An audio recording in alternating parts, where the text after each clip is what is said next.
When she was his wife, he'd teach her to be charming and sophisticated, like the married woman who had fascinated him for 2 years.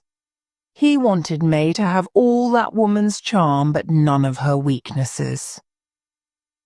Newland looked back at the stage where Madame Nilsson was reaching the climax of her love song. Larry Lefferts and Sillerton Jackson were standing next to Newland. Mr. Jackson was an old society gossip.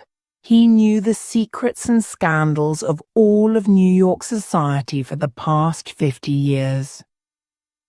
Lefferts was an elegant young gentleman, an expert on what was appropriate and inappropriate behavior in New York high society. "How's the law, Archer?" Lefferts asked a little ironically. Newland was a lawyer in a distinguished New York law firm, but everyone knew that he didn't care much about his work. "It's all right," said Newland. "A little dull, but a gentleman must do something, so I go to Mr. Letterblair's office every morning." Suddenly, Lefferts, who had been looking at the people in the boxes opposite, said, "My God."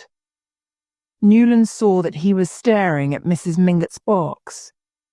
Another lady had just entered it, a slim young woman wearing a band of diamonds in her dark hair and a very elegant Empire-style dress. Everyone in the opera house was looking at that dress. "Augusta Welland shouldn't have brought her here," said Lefferts.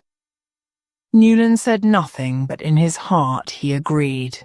He was a generous young man, and he was glad that May and her family were kind to her unfortunate cousin Countess